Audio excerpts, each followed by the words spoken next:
sa kanta. So, thank you for your ano, for your worship. So, over the past couple of weeks, what I've been preaching sa church, even in my Bible study, was all about suffering.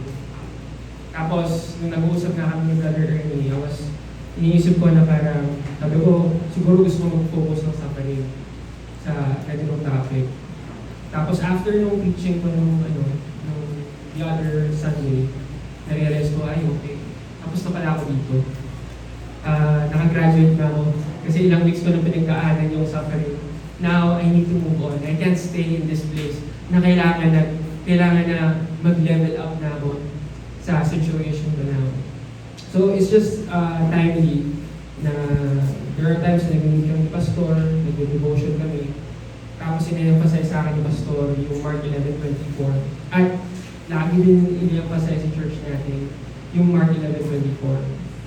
So, ayun po yung naging burden sa akin this past 2 weeks na how can I understand this passage? And how can I bring this passage to us? Now, of course, we've heard this many times.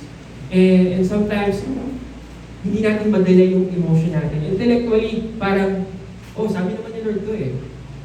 Pero yung puso natin, hindi natin madala. So, yun ang naging burden ko. And I hope in this message, we can bring ourselves to not only by intellect believing His words, but also in our hearts. So, I want us to open sa John 14, verse 13 to 14. John 14, verse 13 to 14. Babasahin ko. Whatever you ask in my name, this I will do, that the Father may be glorified in the Son. Next verse. If you ask me anything in my name, I will do it. So gusto ko i-emphasize yung words na ask in my name. Isa ito sa mga instruction na binigay sa atin ng Panginoon kung paano dapat tayo mag-pray. Na tuwing nagdadasal tayo, sasabihin natin in Jesus' name. Ang sabi sa passage na to, sa kahit anumang bagay na ipagdadasal natin sa Diyos, dapat natin i-declare ang pangalan ni Jesus Christ. Kaya tuwing nagdadasal tayo, lagi natin sinasabi, in Jesus' name we pray. Pero ano ba talaga yung ibig sabihin when you say in Jesus' name?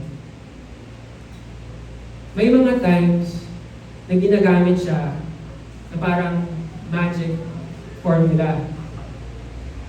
Na parang magic words na dinadagdag mo sa prayer.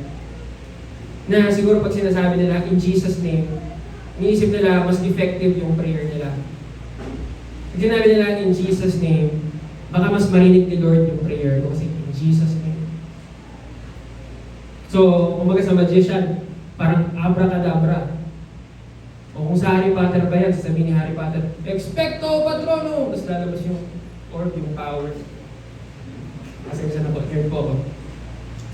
So, they believe na yung magic na nangyayari, yung power na nangyayari, pag may feeling kang sinasamahan at may belief kang sinasamahan behind that words, kahit hindi mo naiintindihan. So parang ganun ang treatment sa in Jesus' name. So sa iba, whether aware sila o hindi, in a way, ganun nila ginagamit yung pagsabi ng pangalan ni Jesus. So, meron akong nakitang Facebook Reels last year. Nakalimutan ko na kung saan lugar, pero nagka-earthquake. May magkaibigan, nag-video sila, nasa bridge, tapos umaalog-alog yung bridge. So yung isang babae doon, takot na takot, sigaw na sigaw, Oh Lord, oh Lord, oh Lord! Oh, Diyos ko po, in Jesus' name, in Jesus' name, in Jesus' name! Sigaw siya ng sigaw. So, hindi ko naman binabash yung babae. Kasi baka mamaya magka-earthquake dito, tapos ganun din tayo, in Jesus' name din tayo. Pero yung illustration ng gusto kong bigay sa example na sinabi ko, na subconsciously, ayun yung nagiging immediate application talaga natin. Pag sinasabi natin yung in Jesus' name, nagiging add-on na lang siya sa dinadasal natin. So kaya yung iba, pagtatanungin mo, bakit mo sinasabi in Jesus' name? Sabihin nila, sabi sa Bible. Sabi ni Lord, kaya sabihin ko in Jesus' name.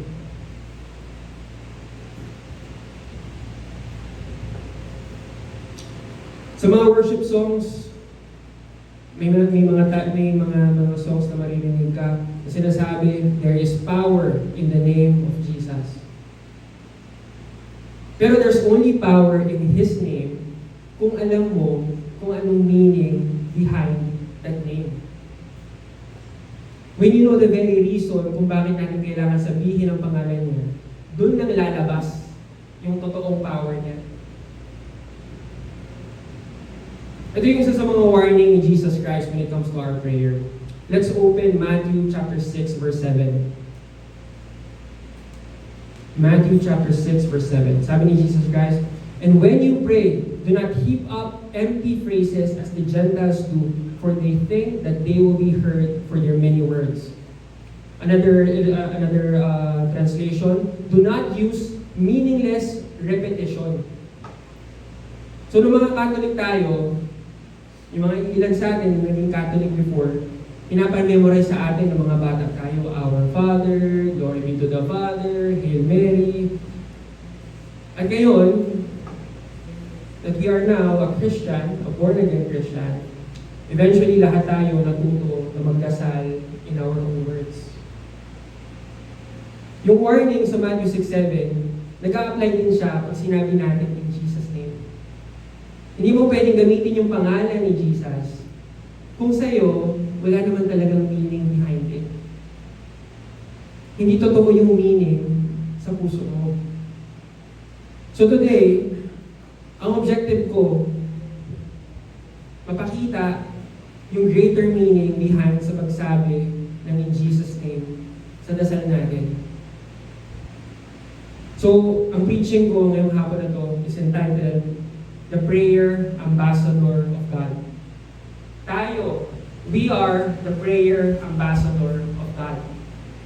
So I have 3 points. Yung una kong point, we are the appointed. Pangalawa, we have been given the authority. Pangatlo, for us to exercise the authority, we must be in alignment with God. That is our 3 points. So again, ang main question dito, bakit natin sinasabi in Jesus' name sa prayers natin? The simple and straight answer for this ay ginawa tayong ambassador ni Jesus Christ. We are ambassadors in this world. Buksan po natin ang 2 Corinthians 5:20.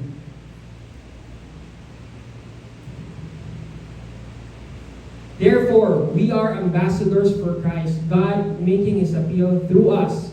We implore you on behalf of Christ, be reconciled to God. We are ambassadors for Christ. Tuwing nagdadasal tayo, hindi tayo humihiling sa Diyos sa mga pangangailangan ng natin. Hindi tayo ordinaryong tao na nagre-request na, Lord, maawa naman po kayo sa akin. Kailangan mo po ito nahihirapan na po ako Pero tuwing nagdadasal tayo, we are doing our role na in-appoint sa atin ng Diyos.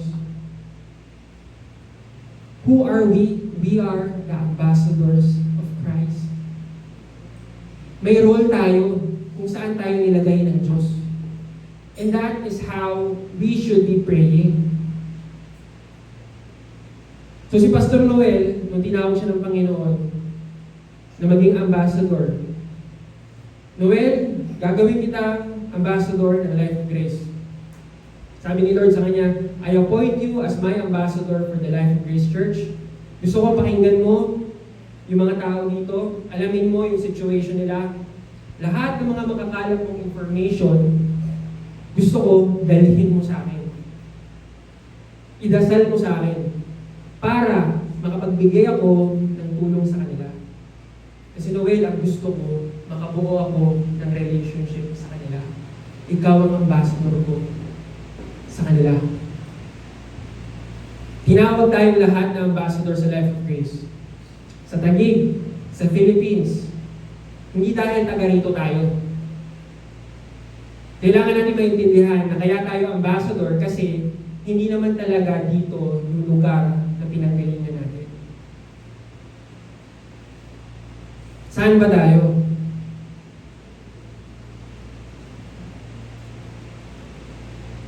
Let's open Philippians 3:20.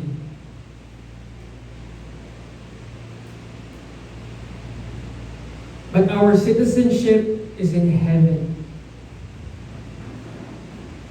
Hindi ka taga rito sa mundong ito. Iba ang pinanggalingan natin. Nanggaling tayo sa heaven. Nanggaling na tayo sa Diyos. At dinala niya lang tayo dito. Katulad ng pagdala niya kay Jesucristo. Let's open Peter chapter 2, verse 11.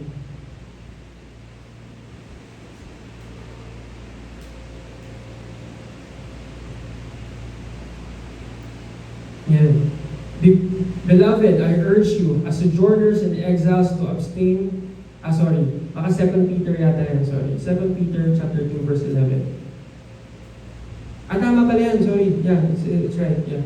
Tama. 1 Peter 7:11, sojourners and exile. Sa ibang translation, aliens and strangers. So, foreigner tayo sa mundong ito. So, bakit pag nagdadasal tayo, umaasa tayo na parang mga taga-tabig lang? Nagmamakaawa, Lord, pagsakan mo naman kami ng blessing mo. Mga ambassador tayo, nagaling sa heaven, so dapat ang dasal natin is according sa yaman ng pinanggalingan natin. Noong 2013, dumating yung Typhoon Yolanda. Tapos alam natin kung ano nangyari during the time of Yolanda, yung lugar ng Tacloban, sila talaga yung sobrang naapektuhan. Kasi yung dumaan ng dagat sa kanila, sobrang laki na na-cover, minsan kahit 2 stories na houses. So madaming nasirang bahay, madaming nasirang kabuhayan, maraming namatay na tao. And at that time, the Philippines, tinawag nila lahat ng mga ambassador sa iba't ibang bansa kasi kailangan nila ng tulong eh. Nangingi sila ng tulong, kailangan namin ng aid para matugunan yung mga relief efforts dito sa Tacloban. So isa sa mga rumisponde, isa sa mga ni-reach out nila was the ambassador of the United States. Ang pangalan niya si Philip Goldberg. Sinabi nila yung sitwasyon. At si Goldberg, nakuha niya, idinulog niya sa presidente. President, yung Philippines, nasa lanta ng Typhoon Yolanda and they need our help. So, when the ambassador told the president what the Philippines needed, the US, they gave 2 billion pesos para sa Yolanda. Nagbigay sila ng 13,000 US military personnel, 66 aircrafts and 12 naval ships at marami pang iba na natulong ang ibinigay ng United States.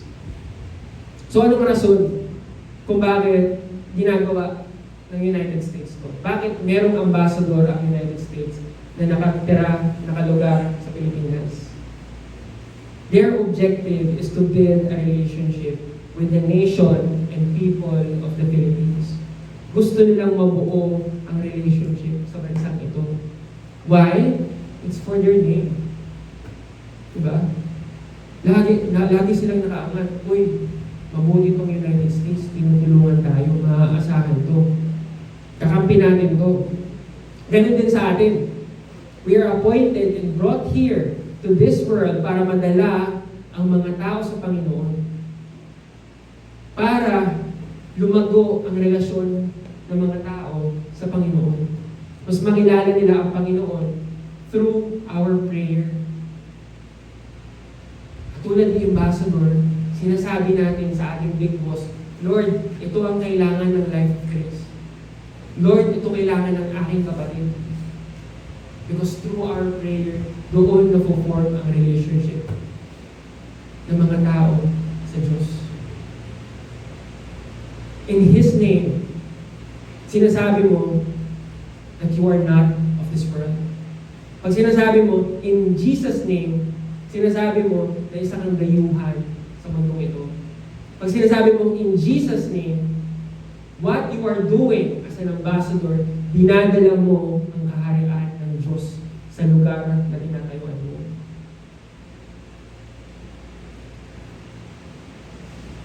And to the next point, we are appointed as ambassadors. We have been given the authority. Kailangan natin maintindihan yung extent ng authority na binigay sa atin. So kung in-appoint ka as ambassadors, kailangan natin malaman kung ano ba yung coverage ng pwede natin i-request.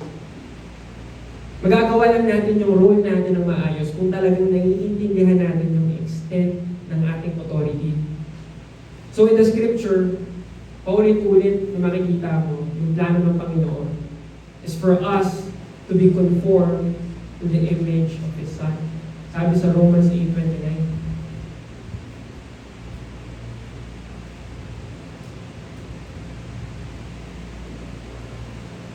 Ano ba yung reason kung bakit inutusan tayo ng Panginoon na matransform tayo by the renewal of our minds? Sabi sa Romans 12:2. And then sa Philippians 2:5, inuutusan tayo na maging katulad ni Kristo. Then sa 1 Corinthians 3:18, ang goal na siniset sa atin ng Panginoon ay magpatuloy sa ating transformation na maging kawangis niya. Let's open 1 Corinthians 3:18. So dito makikita mo yung words are being transformed. Napatuloy tayo sa proseso ng pagbabago. So bakit paulit-ulit na sinasabi sa atin ito? Ang dahilan kung bakit ito ang gusto ng Panginoon, kasi ang gusto niya, maging alter ego niya tayo dito when it comes to prayer. Tayo ang nag-intercede sa mga saints on His behalf sa mundong ito. So magbibigay ako ng dalawang example. So one in the scripture and the other one, isang setting dito sa atin na pwede natin i-parallel. So let's open John chapter 16 verse 7. Dito sinasabi ni Jesus na mawawala siya. Kailangan niya na magpaalam at kailangan mangyari ito, sinasabi niya. Kasi doon lang niya magagawa na ibigay ang Holy Spirit sa mga disciples. Kailangan niya ipako sa krus para mabuhay siya muli at para maitaas siya sa kanang kamay ng Ama. Let's open Ephesians chapter 1 verse 20 to 22, which He brought about in Christ when He raised Him from the dead and seated Him at the right hand in the heavenly places, far above all rule and authority and power and dominion and every name that is named, not only in this age, but also in the one to come. And He put all things in subjection under His feet and gave Him as head over all things to the church. So what needed to happen, kailangan ni Jesus Christ na ma-exalt into glory, kailangan niya ma-exalt sa trono, kasi once that happens, doon lang siya magkakaroon ng opportunity na ibigay ang Holy Spirit sa atin. Buksan natin ang Acts chapter 2 verse 33. Sabi dito, and Peter said to them, 2:33, being therefore exalted at the right hand of God and having received from the Father the promise of the Holy Spirit, the reward of Jesus Christ when He was successful in His mission dito sa mundong ito, binigyan na siya ng opportunity ng Panginoon na i-share ang Holy Spirit niya sa lahat ng mga believers. So ang parallel ng ganitong picture, yung presidente natin dito sa Philippines. Nung na-elect na siya, yung presidente, nakaupo na sa Malacanang, doon na siya nagkaroon ng opportunity na mag-appoint ng mga secretary niya sa iba't ibang department ng government. So kung sa atin pa yan, lahat tayo, isa-isa tayo dito, binigyan tayo ng ministry ng Panginoon. So tayo ang nagre-represent ng mga gusto niya, mga plano niya. Tayo yung alter ego niya.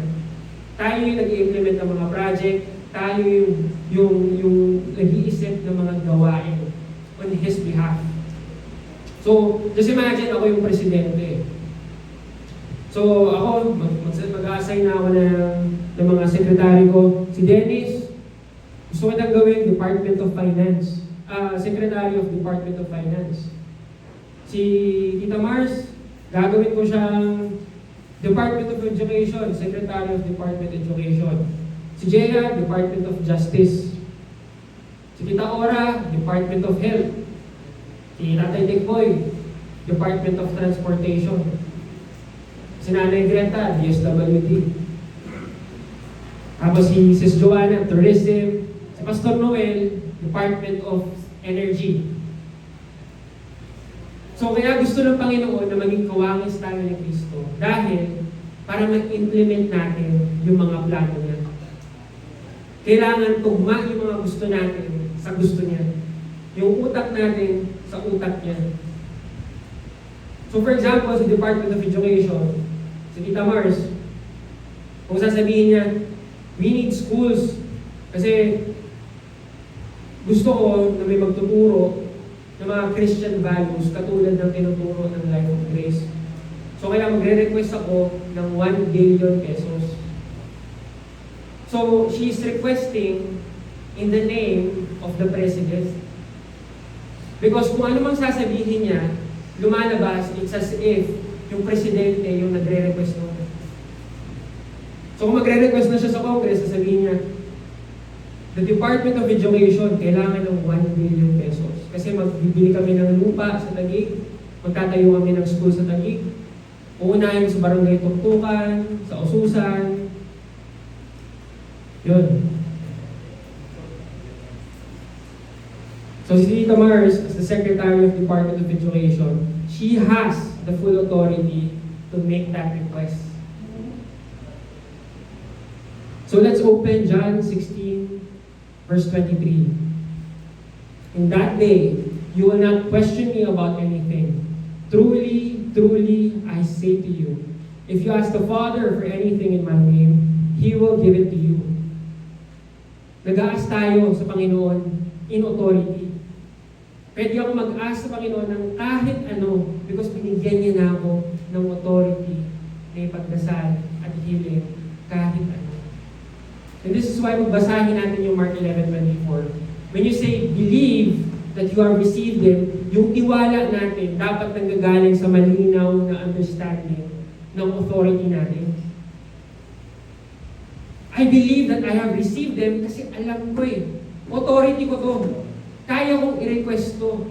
Pwede kasi binigay na sa akin. We can believe in full confidence na pwede na kayang ibigay ang dinadasal natin because the authority has been granted. Kaya tayo, if we're praying for a car, or if we're still paying for a car, confident tayo na mababayaran ko ito kasi I have been given the authority. Kung si Tatay Dikboy, I have been given the authority kasi sa Department of Transportation ako. Hindi pwedeng hindi sa akin yung presidente ko. Mababayaran ko ito kasi kailangan kong gampanan yung ministry ko. Kung si Jaya Bayar sa Department of Justice, kailangan kong matapos ang school ko. I need to graduate cum laude because I need that for my ministry. O kung si Brother Dennis Bayar sa Department of Finance, kailangan ko yung finances. Kasi ang ministry ko is to provide finances to the church. Hindi pwedeng hindi ako maintindihan because that is my role. If that's not given to me, hindi ako magpa-function sa role ko. Ganun tayo pag nagre-request sa Panginoon. Hindi yan according kung saan ka nang galing. Di ba pag ina-appoint yung mga sekretary, hindi naman lahat yan qualified eh. Minsan nga kapatid lang yan ng presidente, minsan pinsan lang, di ba? Pero hindi ka nagmamatter kung saan ka nang galing. Ang isipin mo, binigyan ka na ng authority. Now, use it. Are we using the authority that has been given to us by God? When we say in Jesus' name, we are declaring our authority in confidence. In Jesus' name, ito ang kailangan ko, Lord. In Jesus' name, ito ang kailangan ng kapatid ko, Lord. In Jesus' name, ito ang kailangan ng family mo ngayon, Lord. And now for the third point, the alignment. Sa alignment natin, meron tayong problem dito. So hindi lahat ng mga na-appoint, nagagampanan nila yung mga role na binibigay sa kanila. Lahat ng mga believers in the past and in the present, when they accepted Jesus Christ, it was their first time to be an ambassador. When they received the Holy Spirit, lahat tayo, first time. Wala tayong prior experience paano ba maging ambassador sa Diyos. So kung sa president naman, when he appoints his secretary sa iba't ibang department, madalas, yun din yung first time nila sa role nila. Sa ganung klaseng skill. So itong mga secretary na to, sa president, napili sila for their potential. Pero yung actual performance nila, kahit magaling sila, hindi nagmamatter ito. Hindi sila ina-upload for their performance. Ginajudge sila ng presidente according to their alignment to the interest of the president.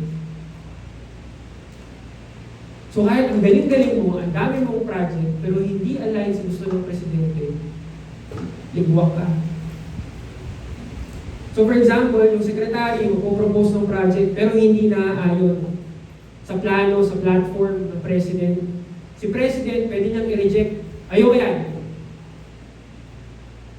Sabihin ni president, i-revise mo yan.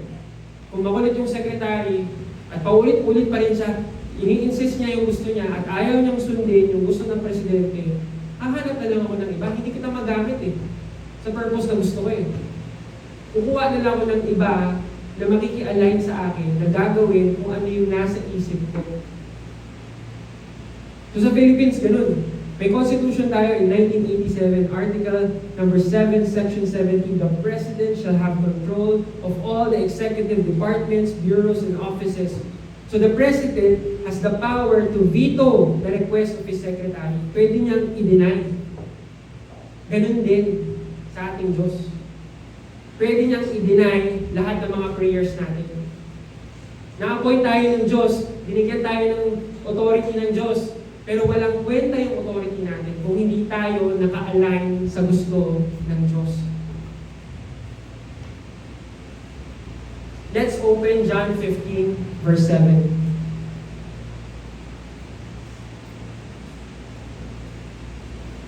If you abide in me, and my words abide in you, ask whatever you wish, and it will be done for you.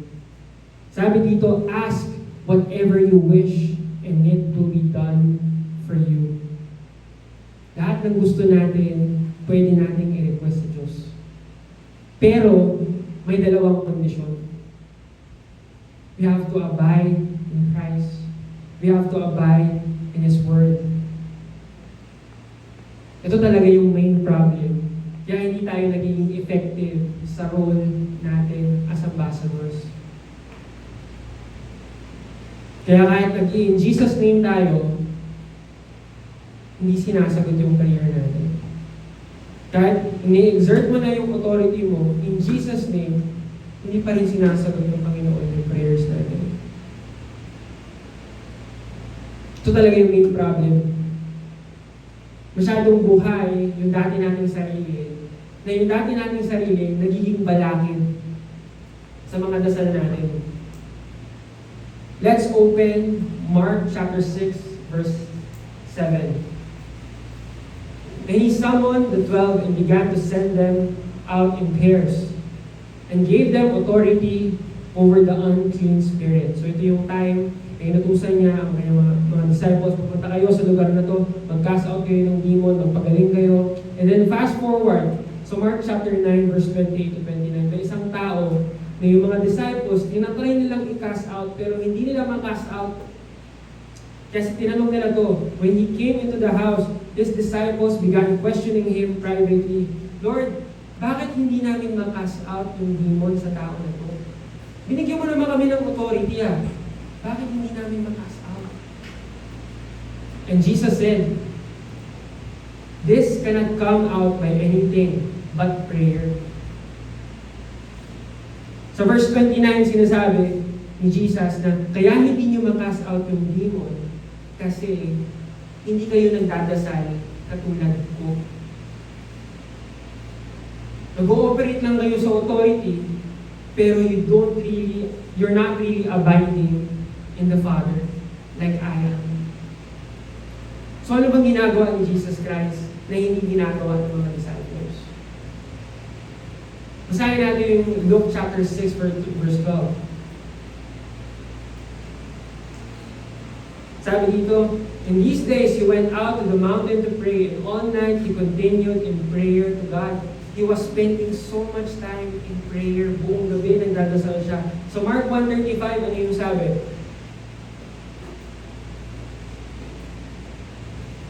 And rising very early the morning while it was still dark, he departed and went out to a desolate place, and there he prayed. Gabi, umaga, nagdadasal si Jesus Christ. Sa Luke chapter 5 verse 16.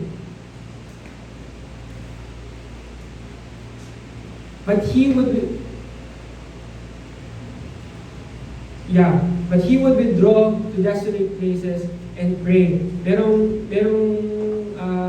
May isang translation that Jesus himself would often slip away to the wilderness and pray. Lagi daw siyang nagdadasal. So si Jesus, he was completely dependent to the Father. He was always obedient to his Father. He was always in fellowship with the Father. He was always submitting to the Father. And that's why yung prayer niya was effective. When he cast out the demon, hindi siya nahirapan because he was abiding. So the power of our prayer is not generated by simply saying, in Jesus' name, in Jesus' name. Yung power ng prayer natin, hindi nanggagaling sa titulo natin bilang anak ng Diyos. Hindi dahil ambassador ka ng Diyos. Ang kapangyarihan ng prayer natin is generated from always aligning with God. When we do our quiet time. So maybe that's the reason why our prayers are not yet being answered, because we're not really doing our quiet time. Siguro we just stick to what we need. Lord, ito kailangan ko. We need more. We need to spend time with Him so that we may generate the power in our prayer. For us to exercise our authority, we need to be constantly abiding. Kaya sabi ni Jesus Christ in John 15:5, I am the vine, and you are the branches. The one who abides in me, and I in him, bears much fruit. Mamumunga lang tayo sa mga dasal natin if we are abiding in Christ. Let's open James chapter 1, verse 6 to 8. Sabi dito, but he must ask in faith, without any doubting. For the one who doubts is like the surf of the sea, driven and tossed by the wind. For the person ought not to expect that he will receive anything from the Lord, being a double-minded